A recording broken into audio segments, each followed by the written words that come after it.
Il était une fois un loup très malin,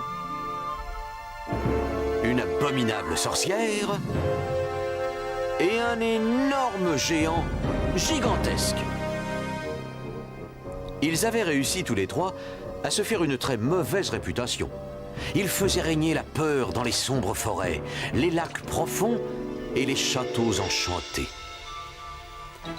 Dans cette histoire, nous allons suivre les aventures du loup très malin.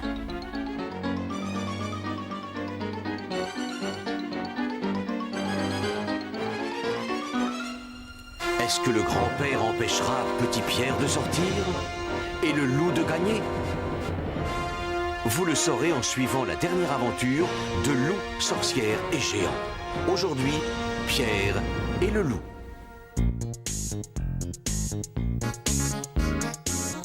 Il était une fois un jeune garçon appelé Pierre qui vivait avec son grand-père dans une jolie petite maison. Le jardin était entouré de murs. Le portail s'ouvrait sur une prairie verdoyante. Je t'interdis d'aller te balader tout seul dans les champs. Le loup qui vit dans la forêt, qui est tout près d'ici, ne ferait qu'une bouchée de toi. Comme tous les garçons de son âge, Pierre ne tenait aucun compte des recommandations de son grand-père. Et un matin où le soleil brillait, il ouvrit la porte du jardin et sortit dans les champs pour manger un énorme sandwich. Il y avait tout près une mare et un superbe chêne. Une de ses branches était si longue qu'elle passait le mur et avait poussé au-dessus du jardin. Le chêne et le grand-père avaient à peu près le même âge, c'est-à-dire environ 100 ans. En levant la tête, Pierre vit un petit oiseau sur une branche du chêne. « Salut Pierre, Dit l'oiseau. est-ce que tu es venu te balader dans les champs tout seul ?»« Je m'ennuyais trop chez moi. Répondit Pierre. Je n'ai rien à faire à la maison et mon grand-père est vieux et tellement triste. » Pierre mangea un peu de son sandwich et d'un coup de pied envoya un caillou dans la barre. Pain, donne-moi un petit bout de pain. Dit le canard en s'approchant du bord près des roseaux. Est-ce que tu peux voler comme moi ?» Demanda l'oiseau en quittant son perchoir et en fonçant sur le canard. Évidemment que je sais. Mais toi, tu n'es pas capable de nager comme moi. Je pourrais, mais je trouve que l'eau est trop froide. Oh, arrêtez de vous disputer tous les deux. Dit Pierre en colère. Il avait recommencé à manger son sandwich et se préparait à rentrer à la maison quand il vit s'approcher tout doucement dans l'herbe le chat. Ah, le chat est attiré par le bruit des oiseaux. Pensa Pierre. Et le chat s'approchait de plus en plus près en rampant. Attention, le chat! Hurla Pierre pour sauver la vie des oiseaux.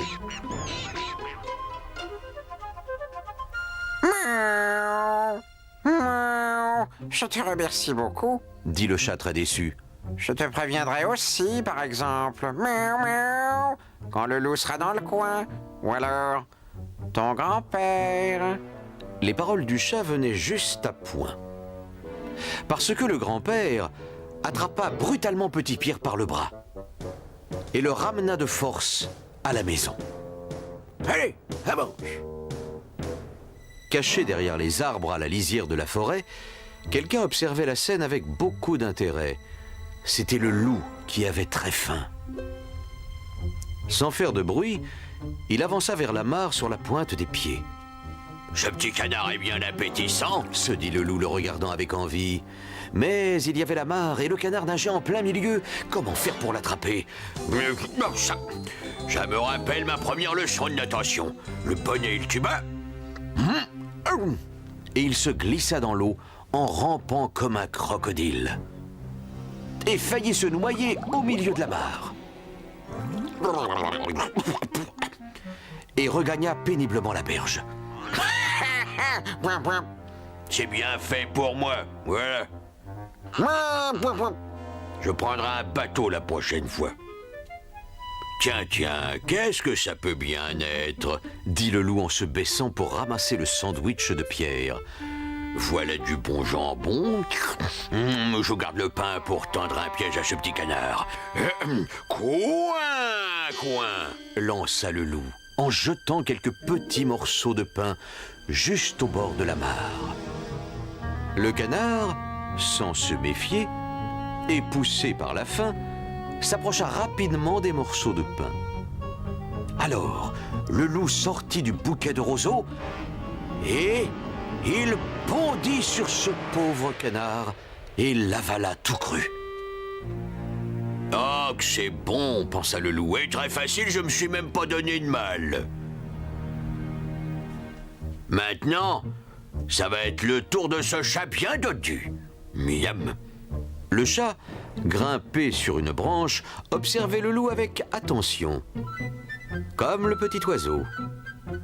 Le loup tournait en rond sous la branche où était le chat, pour le rendre nerveux. « Écoute, tôt ou tard, tu seras obligé de descendre de là. Tu aimes boire du lait, pas vrai ?» « Oui, mais je ne suis pas pressé. » dit le chat. Petit Pierre avait vu ce qui se passait de sa fenêtre et il décida d'intervenir pour qu'il n'arrive pas malheur au chat. Il prit une corde dans la cabane de son grand-père et grimpa sur la branche la plus longue, celle qui passait par-dessus le mur du jardin. Il entendit la grosse branche craquer, mais continua de ramper jusqu'à l'oiseau. « Tu vas aller voler autour du loup jusqu'à ce qu'il devienne fou. D'accord ?» Le petit oiseau obéit sans discuter. Il mit son casque et ses lunettes d'aviateur et plongea en piqué sur la tête de loup. Arrête, qu'est-ce qui te prend tout d'un coup? Mais enfin, arrête! Cria le loup. Je vais t'attraper et te manger en brochette, pauvre volatile que tu es! Attends un peu, que je... Le loup fut pris de vertige et tomba comme une masse, évanoui. Alors Pierre laissa descendre la corde et fit passer la queue du loup dans le nœud coulant. Il donna un coup sec sur la corde. Mais le loup était beaucoup trop lourd pour la grosse branche. Et crac! Tout le monde descend. Pierre, le loup, le chat, l'oiseau et la grosse branche se retrouvèrent entassés sous le chêne. En entendant tout ce bruit, le grand-père sortit de sa maison comme un fou, avec son fusil à grenaille dans les mains. « Non, ne tire pas !» dit Pierre. « J'ai capturé le loup et je voudrais qu'il soit jugé devant le tribunal pour le meurtre du canard. »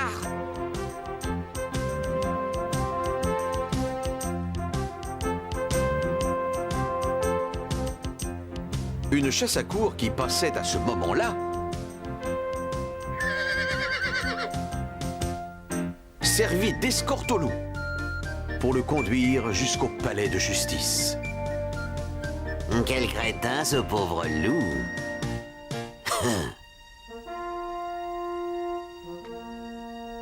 Au tribunal, le président Prokofiev a prononcé la sentence. Vous serez mis en cage. Les enfants viendront vous rendre visite avec leurs parents au zoo. Et ensuite, vous resterez encore sur place pendant environ 25 ans pour que les enfants turbulents puissent, comme ils voudront, vous taquiner et vous piquer avec leurs bâtons. Je proteste, monsieur le président, je proteste, dit le loup. Je déclare l'audience terminée, dit le juge. Et il s'endormit. Il était tellement fatigué que l'histoire raconte qu'il s'est endormi pendant 25 années.